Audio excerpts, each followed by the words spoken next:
Lu sadar nggak sih? Banyak orang kelihatannya mapan, gajinya naik, barang branded numpuk, nongkrong tiap minggu.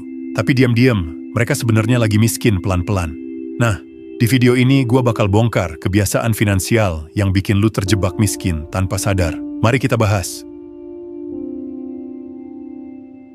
Lu pernah nggak sih ngerasa gaji lu naik, tapi kenapa tabungan tetap segitu-gitu aja? Nah, itu biasanya gara-gara penyakit klasik. Gaya hidup yang lebih gede daripada penghasilan. Misalnya gini, dulu pas gaji masih 3 juta, lu bisa aja makan di warteg tiap hari. Tapi begitu naik jadi 6 juta, tiba-tiba lu ngerasa wajib makan di kafe tiap weekend. Naik lagi jadi 10 juta, lu cicil motor baru, beli HP paling baru, atau malah pindah ke kosan yang lebih mahal. Padahal sebenarnya, kebutuhan dasar lu nggak berubah banyak. Tapi karena lu ngerasa, gaji udah naik, wajar dong upgrade hidup. Akhirnya duit lu habis bukan buat nambah aset, tapi cuma buat nambah gaya. Ini namanya lifestyle creep. Ujung-ujungnya, meskipun gaji naik terus, kondisi finansial lu nggak beda jauh sama waktu dulu. Lu kerja keras tiap bulan, tapi hasilnya hilang gitu aja karena kebiasaan konsumsi yang makin gede. Parahnya lagi, kebiasaan ini bikin lu nggak sadar kalau hidup lu udah serba cicilan. Gaji bulan depan udah kebagi buat bayar motor, HP, kredit barang-barang yang kadang cuma buat gengsi. Akhirnya, bukannya maju, lu malah kejebak di treadmill.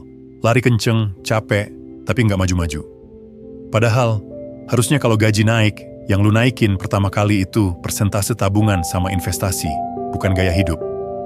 Misal dulu bisa nabung 10% dari gaji, pas gaji naik, coba dong naikin jadi 20% atau 30%. Jadi, ada hasil nyata yang kebawa ke depan, bukan sekadar postingan story nongkrong di kafe. Karena jujur aja, orang nggak peduli lu nongkrong di mana, pakai gadget apa, atau naik motor apa. Yang peduli cuma diri lu sendiri. Dan kalau lu terus-terusan ngikutin standar itu, lu bakal capek ngejar sesuatu yang nggak pernah ada ujungnya.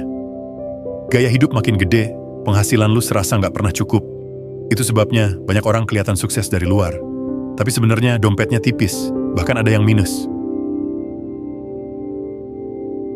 Banyak orang mikir gini, gue nabung nanti aja kalau ada sisa gaji. Masalahnya, kapan sih benar-benar ada sisa? Jawabannya, hampir nggak pernah. Karena tiap kali duit masuk, otak kita udah sibuk mikir, gue beli apa ya? Akhirnya duit habis duluan, tabungan nol lagi. Nah, yang lebih bahaya, banyak orang juga nggak punya yang namanya dana darurat. Padahal, hidup tuh suka kasih kejutan. Bisa aja lu tiba-tiba sakit, di PHK, motor rusak, atau keluarga butuh biaya mendadak. Kalau nggak ada dana darurat, solusi tercepat biasanya ngutang, kartu kredit, pinjol, atau minjem temen. Dan percaya deh, itu awal dari lingkaran setan finansial. Karena sekali lu nyentuh utang konsumtif, bunga jalan terus. Bulan depan, gaji lu kepotong bayar utang, terus bulan depannya lagi ada kebutuhan lain, lu utang lagi. Ujungnya, lu kayak gali lubang tutup lubang. Dana darurat itu fungsinya kayak air mineral pas lu kepanasan. Nggak kelihatan keren, tapi bikin lu selamat. Idealnya, lu punya minimal 3-6 bulan pengeluaran bulanan.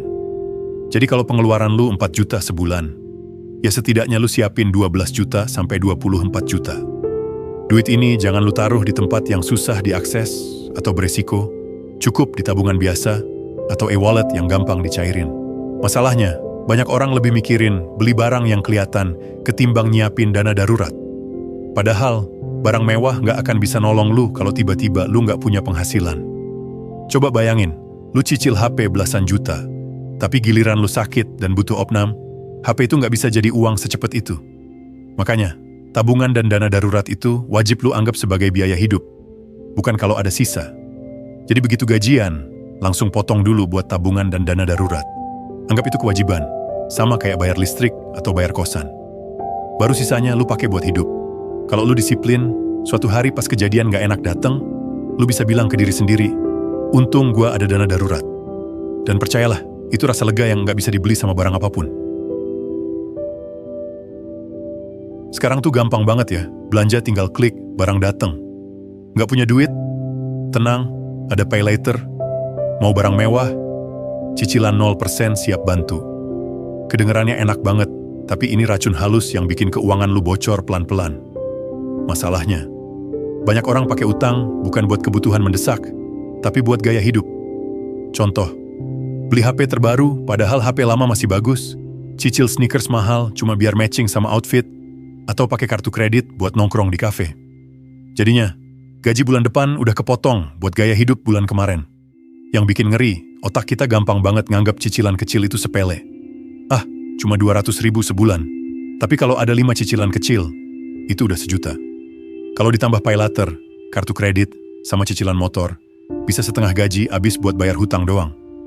Lu kerja keras tiap bulan, tapi duitnya nggak pernah mampir lama di rekening. Belum lagi soal konsumsi jangka pendek. Kita sering banget mikir jangka pendek doang. Lapar dikit jajan, stres dikit belanja online, ada diskon dikit langsung check out. Emang nominalnya kelihatan kecil, tapi kalau diakumulasi setahun, bisa jadi angka yang gede banget. Duit yang harusnya bisa dipakai buat investasi atau nabung, malah hilang di hal-hal receh yang kadang nggak penting. Bocor halus kayak gini sering banget nggak kerasa. Lu ngerasa nggak pernah beli barang gede, tapi kenapa duit tetap habis? Jawabannya ada di kebiasaan konsumsi jangka pendek.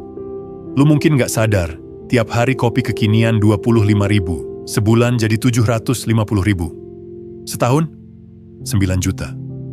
Itu udah bisa jadi modal usaha kecil, bro. Utang plus konsumsi jangka pendek ini ibarat api sama bensin. Sekali lu mulai, susah berhenti. Karena rasa nikmat sekarang, bayar nanti bikin otak ketagihan. Ujungnya, lu bukan cuma miskin pelan-pelan, tapi juga stres mikirin cicilan yang nggak ada habisnya. Makanya, kalau lu masih sering pakai utang buat gaya hidup atau nggak bisa nahan diri dari konsumsi kecil-kecil, sadar deh. Itu bukan masalah duit lu kurang, tapi cara lu ngatur yang salah. Karena orang kaya itu bukan yang gajinya gede doang, tapi yang bisa nahan diri dari kebiasaan jangka pendek yang bikin bocor halus. Intinya, lu bisa kelihatan sibuk kerja, penghasilan naik, tapi kalau 3 kebiasaan ini masih lu pelihara, hidup lu nggak akan maju-maju. Jadi mulai sekarang, coba kontrol lifestyle, punya dana darurat, dan jauhin utang konsumtif. Kalau video ini bermanfaat, jangan lupa komen stop bocor halus, biar gua tahu lu serius mau berubah. Sampai ketemu di video berikutnya.